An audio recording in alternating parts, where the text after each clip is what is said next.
नमस्कार, स्वागत है आपका हमारे चैनल चर्चा आज की न्यूज में और मैं हूं आपके साथ ममता सिंह।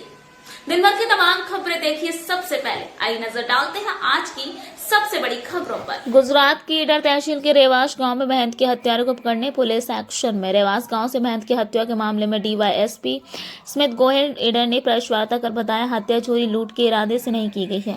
ओके सर, क्या बनाव बने तो कई जगह बने तो कोने आ हत्या करनी साમે આવી? ઈડર તાલુકાના ઝીંઝવા ગામમાં મહાકાળી માતાજીના મંદિરમાં રહેતા પૂર્ણાનંદ સ્વામી ની તીક્ષ્ણ હથિયાર વડે કોઈ અજાણ્યા ઈસમે હત્યા કરેલ હોવાનો બનાવ ગઈકાલે રાત્રે બનેલ છે।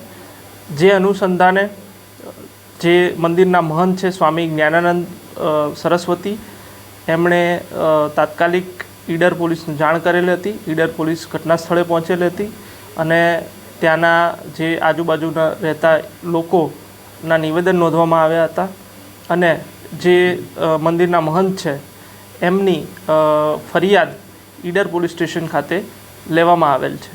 કેવી ટીમમાં જોડાઈ છે તપાસમાં? હાલ જે આ ગુનો છે એને ડિટેક્ટ કરવા માટે થઈને અમારી સ્થાનિક ઈડર પોલીસની ટીમ તેમજ એલસીબી અને એસઓજીની વિવિધ ટીમો સીસીટીવી ફૂટેજ તથા ટેકનિકલ સર્વેલન્સ અને હ્યુમન ઇન્ટેલિજન્સના માધ્યમથી ગુનો શોધવા માટે પ્રયત્નશીલ છે। શંકાસ્પદ કોઈ જણાવવામાં આવ્યું પ્રાથમિક? હાલ અમે સીડીઆર એનાલિસિસ અને સીસીટીવી ફૂટેજના આધારે ગુનો ડિટેક્ટ કરવા માટે પ્રયત્નશીલ છીએ। હત્યા કરવાનું કારણ કઈ સામે? હત્યા કરવાનું કારણ હાલ સુધી સામે આવેલ નથી, પરંતુ કોઈ જે છે મંદિરમાંથી કોઈપણ પ્રકારનું દાગીના કે કોઈ માલ મત્તાની ચોરી કરેલ નથી, એટલે જે હત્યારા છે એનું ઇન્ટેન્શન લૂંટ કે ચોરી